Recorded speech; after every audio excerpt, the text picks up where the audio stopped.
always return to Atlantic Island Park.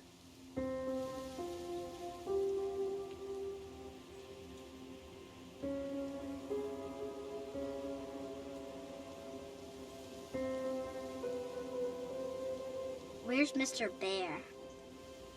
I haven't seen Mr. Bear, Callum.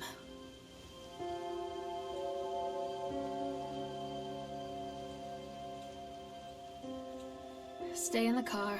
We'll go and ask information.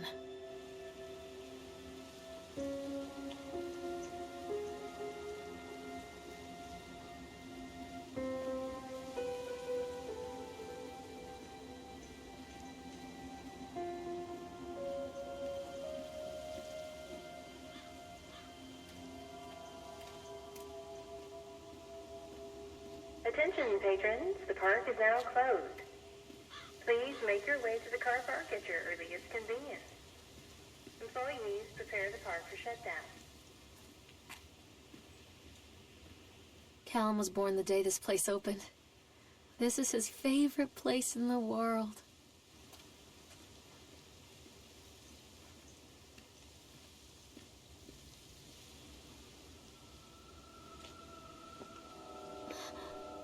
What?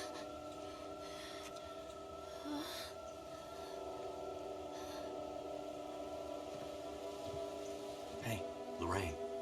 Lorraine. Don't blame yourself, Lorraine.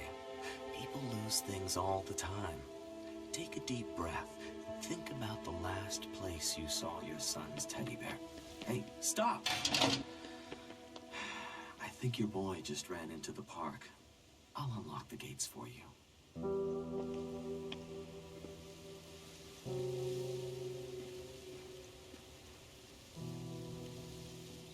Callum, I told you to wait in the car. Catch me, Mommy. Wait up there for Mommy, Callum. Over here.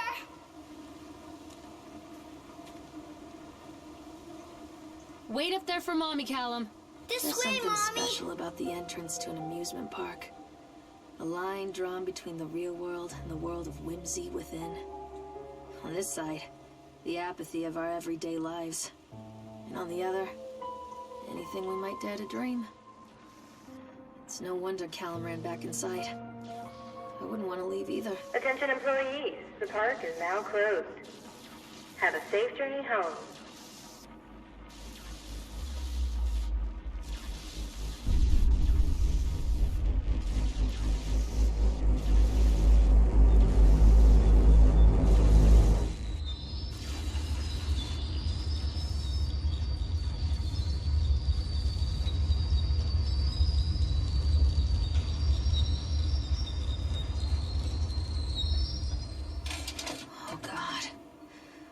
Park.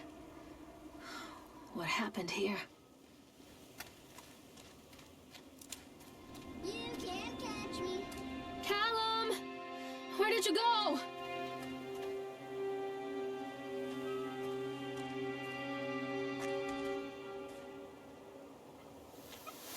Callum, where are you?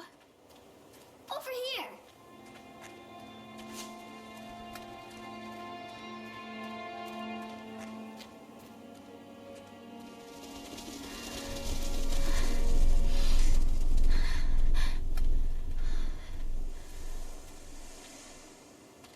Hello? Over here.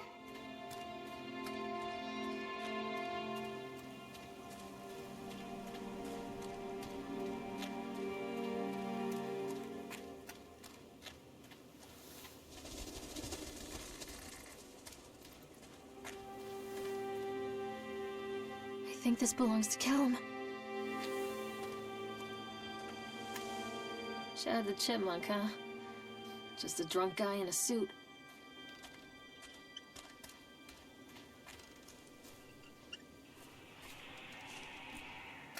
What is this about?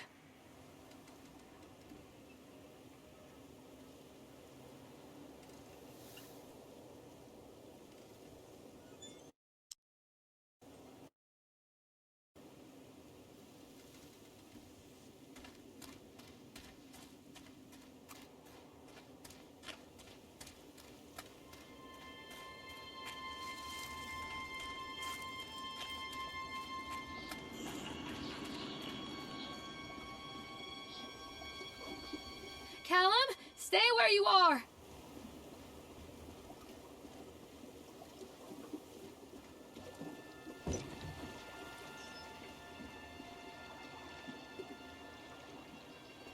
Come on, Mommy.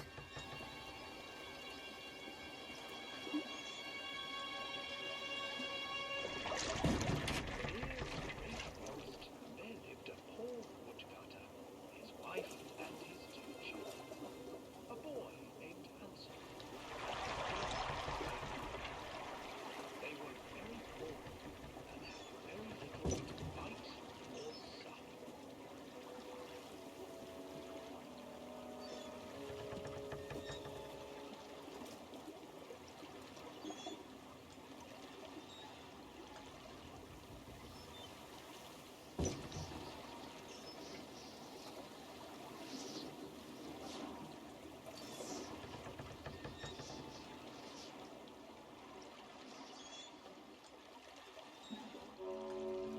Near a great forest, there lived a poor woodcutter, his wife and his 2 children.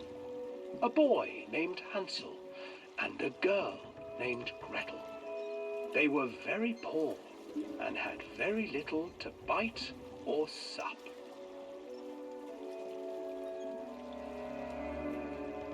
What will become of us? The woodcutter asked his wife one night. I tell you what, husband, we will take the children into the thickest part of the forest tomorrow and abandon them there.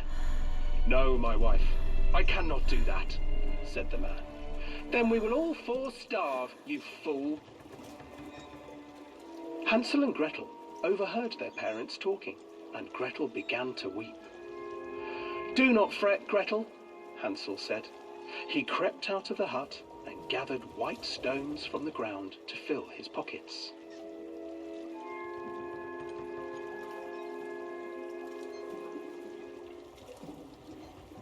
The next morning, the woodcutter leads the children into the forest.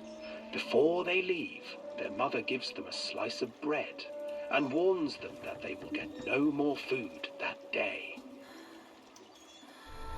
Clever Hansel leaves a trail of white stones behind them as they pass into the woods. When their father leaves them, the children wait a while, then follow the trail back to their parents' house.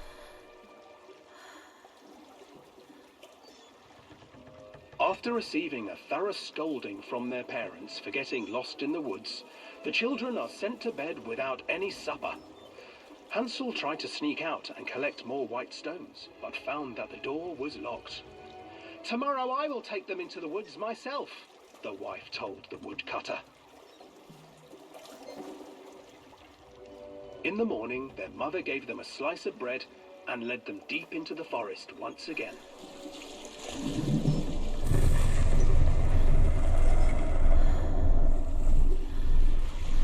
Hansel broke his bread into pieces and left a trail of breadcrumbs to lead them safely home.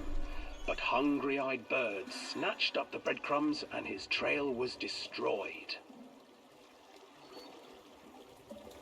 Abandoned by their parents and unable to find the trail home, the children wandered in the forest for 3 days.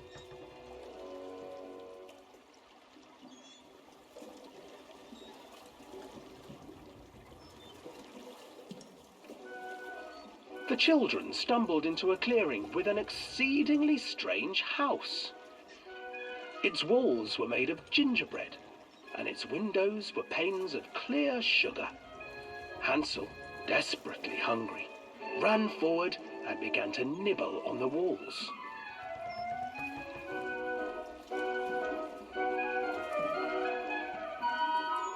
Nibble, nibble, little mouse. Who is nibbling at my house? An old woman emerged from the house, sniffing the air and peering around with cloudy eyes. Oh, you dear children, who brought you here? Just come in and stay with me. No harm will come to you. But Hansel and Gretel stayed back, for the old woman reminded them of their cruel mother. Come, children, don't be afraid. I have something for you. The old woman offered them 2 enormous lollipops. The children took them and began to eat. You see, nothing to fear here. Come inside, the old woman urged, and the children, still licking their sweets, followed.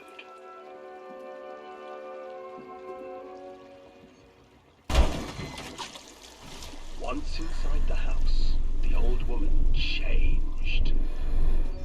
She stuffed Hansel into a cage and put Gretel to work, sweeping and cleaning her hut. Your brother will make a good mouthful, the old witch told Gretel.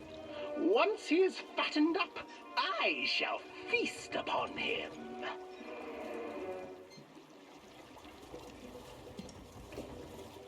Time passed, and poor Hansel refused to eat, fearing the day that the witch would eat him.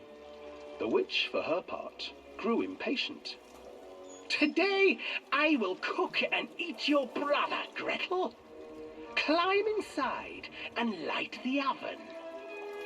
But Gretel pretended not to understand. I do not know how. Where is the opening? Fool, the old witch said. The opening is here. And she moved to show Gretel.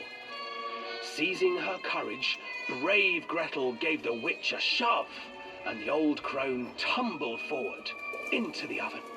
Gretel slid a large iron bolt over the door to the oven. Gretel freed her brother Hansel, and together they lit a fire beneath the oven.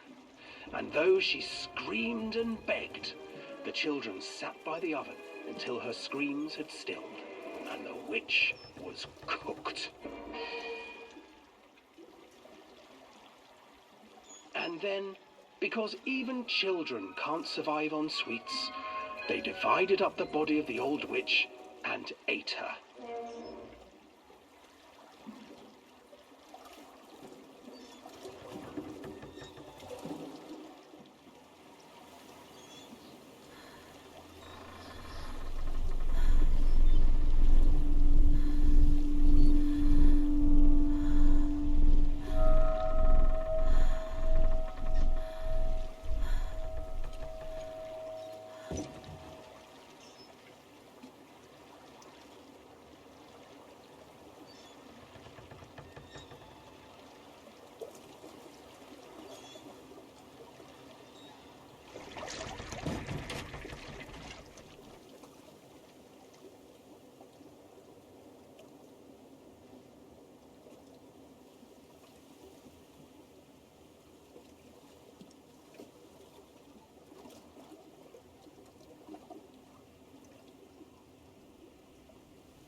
Hansel and Gretel.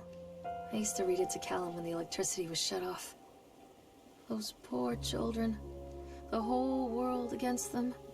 The forest, the birds, the old witch, even their own parents. I used to imagine that Callum and I were the kids in that story. Not mother and son, but brother and sister, hand in hand against the unkind world. We were always hungry, looking for our own house made of candy. Looking for the sweetness that could take the pain away. Hunger leads people to desperate, terrible places where the tree branches reach like claws.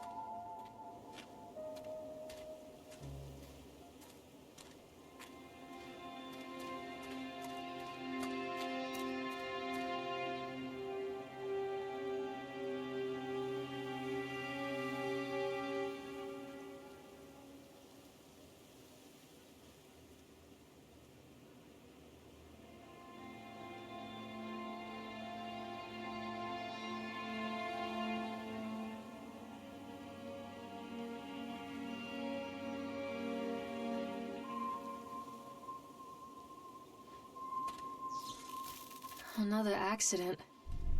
This place.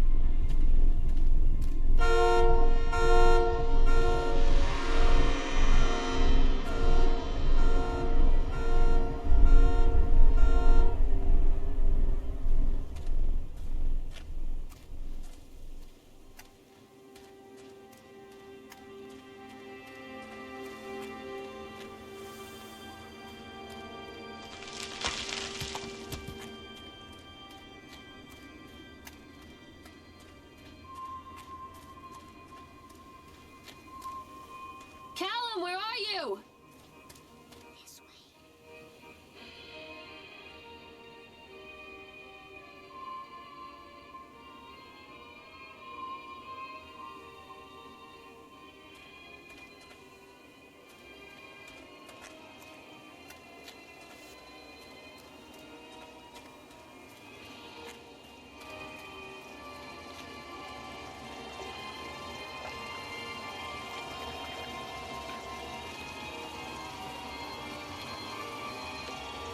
This old thing used to make the blood run to my head.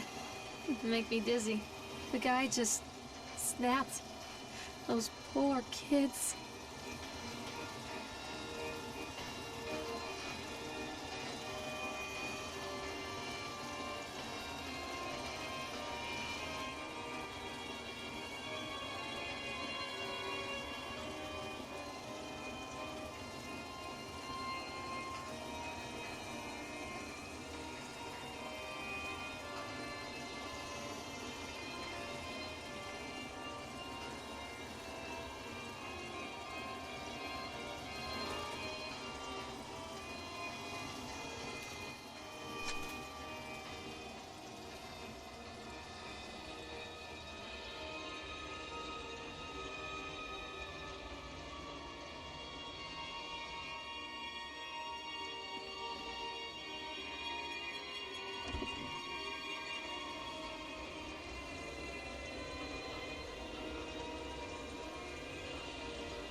Treachery hides in thoughts.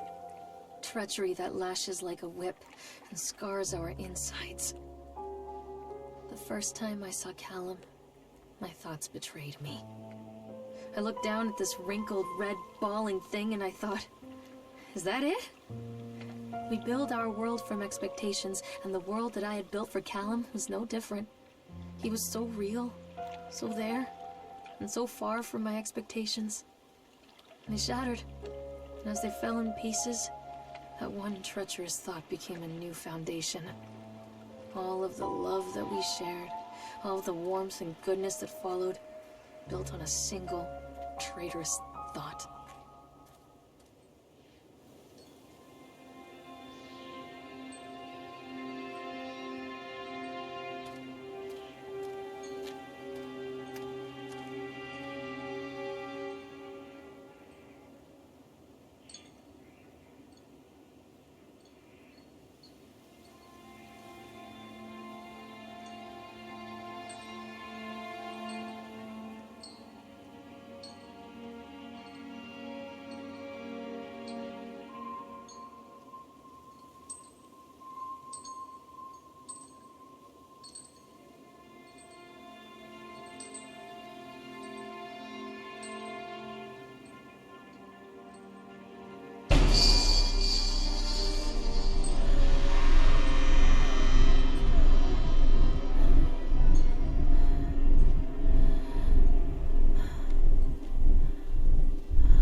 Constant crashes and 80s music. Guess it floats someone's boat.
It's a matter of public record that I am a failure as a mother.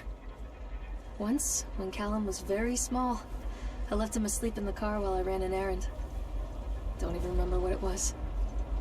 When I came back, the sheriff was standing next to the car, watching my boy through the window. I didn't like what I saw in his eyes. Judgment.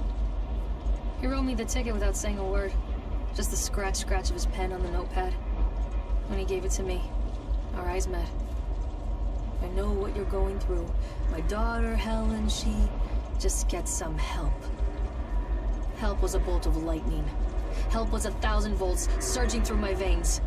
Help is agony. I'd rather die. I wanted to scream. I'd rather you pulled your gun and shot me. But instead my mouth said, "Yes, Sheriff."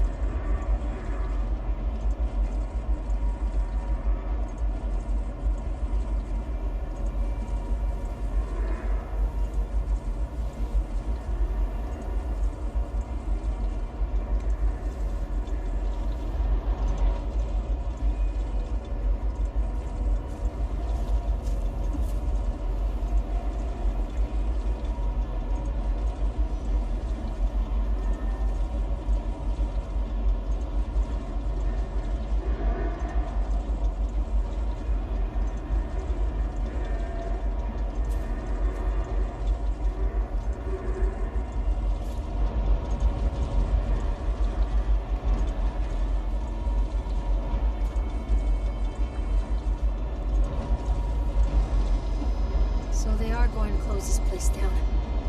Doesn't surprise me.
People come into your life for a reason. Dad used to say that before Mom ran off. After that, he mostly just drank. Things were different for Don and I. When we met, I was sweeping the floor at Susie's diner. He came in with some workers, but he didn't try to flirt or cop a feel like the others. He just ordered a coffee and sat there, watching me. When my shift was over, he offered to walk me home. I don't know how to describe that walk. We talked and laughed and eventually kissed. It felt like love. It felt like a fairy tale. I can't tell you if Callum was made that night or one of the ones that followed. But I think it has to be that night. That one perfect night. Don and I moved in together, but then, well, he died. According to the supervisor, his safety harness failed when he was working on the top of the Ferris wheel. Don was there one moment, and then gone. Sometimes people leave your life for no reason. I was 3 months pregnant with Callum. Fairy tale fucking over.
A lot of people idolize their children. You hear them talking about their kids and just the way they talk, their fucking voices make me want to vomit. My angel likes to read, and little Johnny is so good on the piano. Fuck those people! You give up 9 months of your life carrying them, you traumatize yourself giving birth to them, and then you spend the rest of your life as their slave. Wiping asses, mopping up piss, feeding them. Little life-sucking monsters who take and take and take until... we all go insane. Any parent who pretends otherwise is just dishonest. That's called choice supportive bias. I am honest. Callum really grinds my gears, and he owes me everything. Everything. It'd serve the little fuck right if I just abandoned him.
I always wanted to ride this one.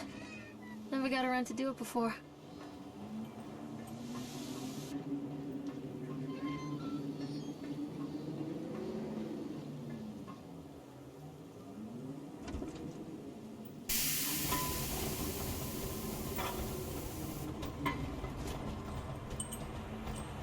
What do you want? We need to talk about Callum. What do you mean? What have you done to him? That's insulting. You and your boy are everything that this place doesn't want. The antithesis of what we stand for. Where is Callum? The poor child. He tried so hard to do what he was taught. He even left you a trail of breadcrumbs. But the park is just so hungry. Tell me where my son is. witch has him now. Has both of you. No happy ending here, I'm afraid. Just leave me alone. Fool. You always were.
The witch awaits.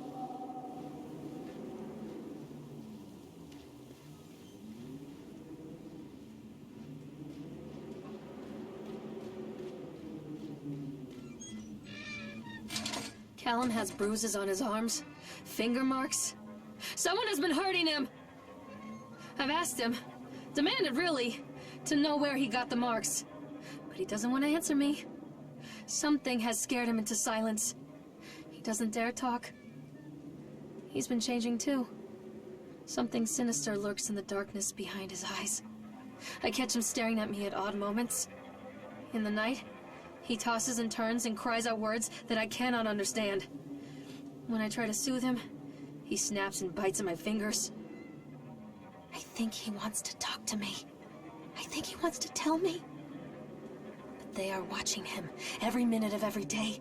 They are whispering to him in his sleep, changing him. They are taking my baby away from me. I can't save him. There will be pain. But I love him, and in the end, he will understand why.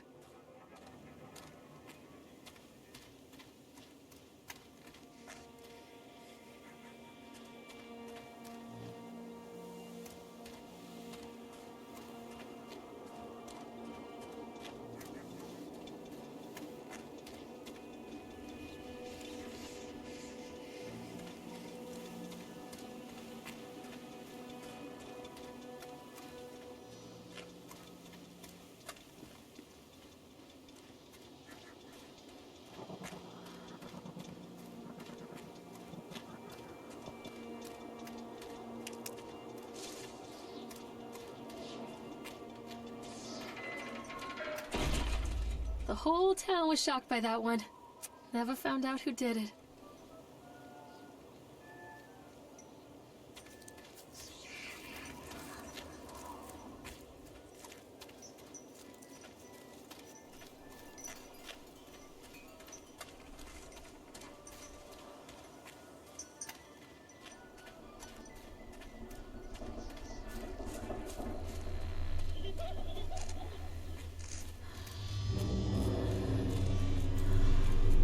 Bastard.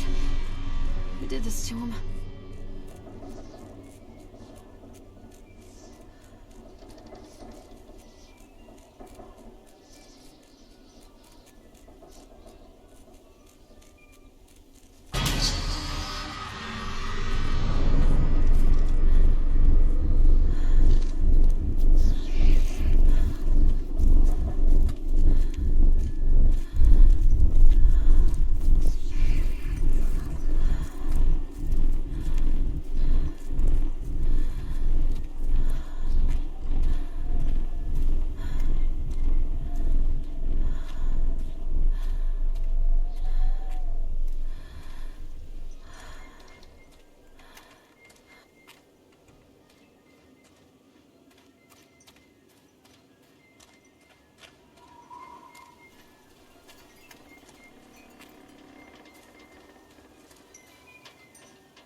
These are mine.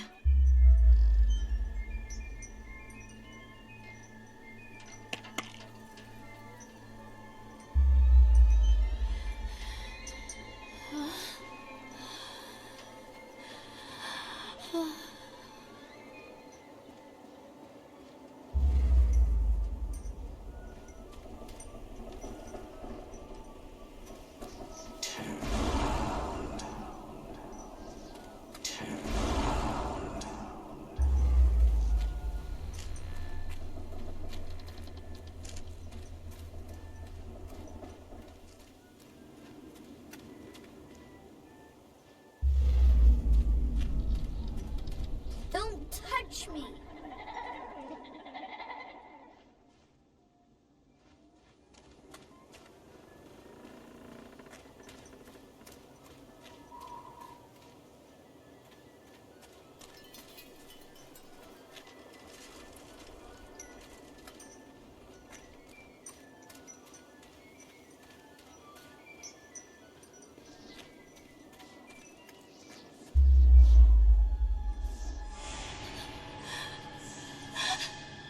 Oh God, no!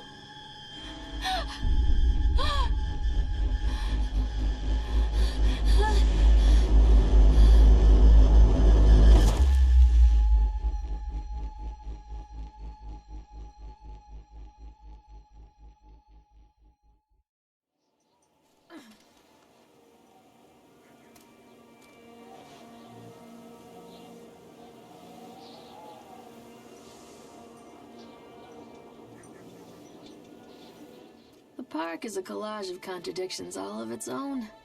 Millions of people die every year in car crashes, and the park has little cars designed specifically to simulate that action. Hear the children scream with joy.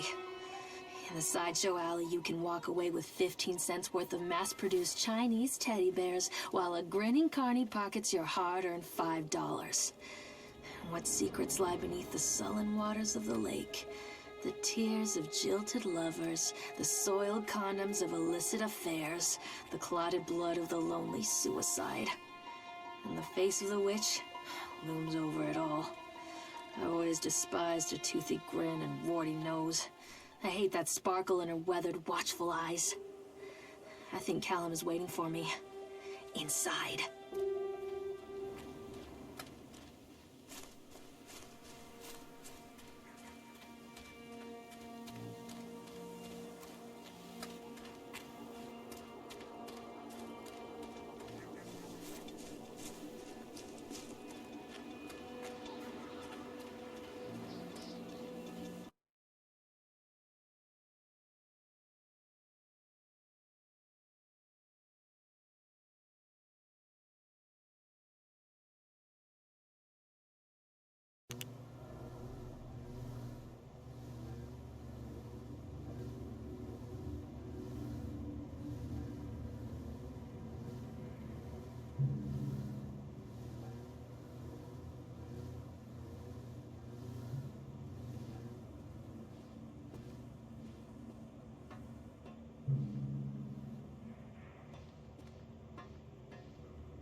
After they let me out, they gave me Callum back and sent me home with a handful of breadcrumbs.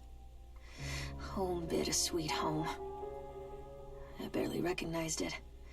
Where there had been color and light, there were shadows and regrets.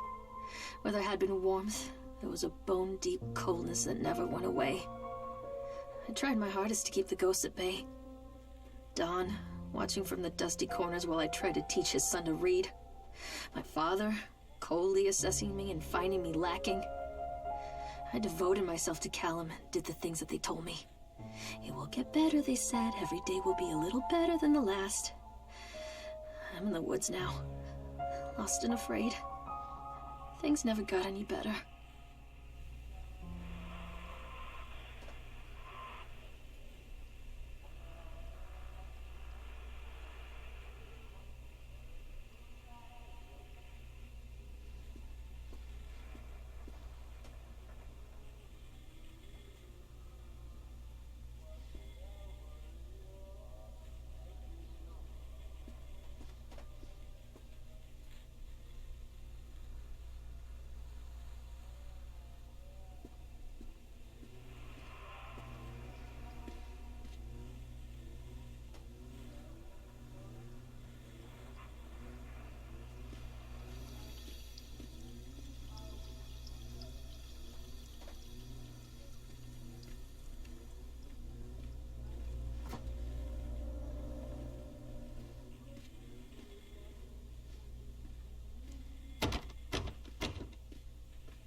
Stories are told again and again, and from their shape we build our understanding of the world.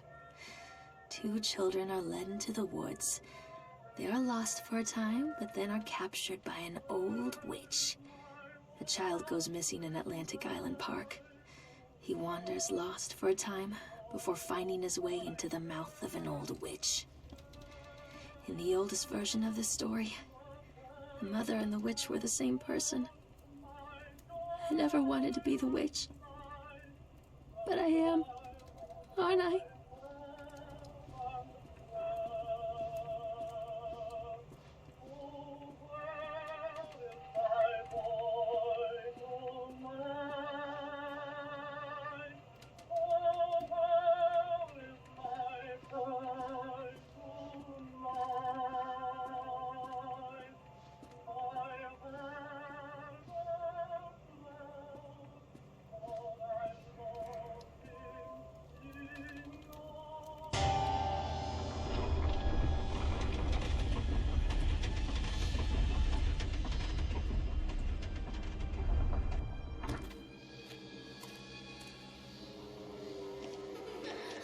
Callum?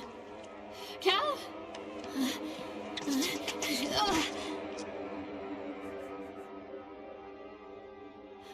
Callum? Callum? Callum!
Hey, Lorraine.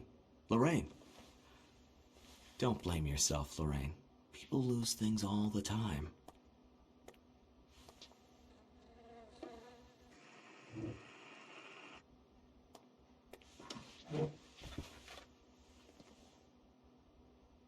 Take a deep breath and think about the last place you saw your son.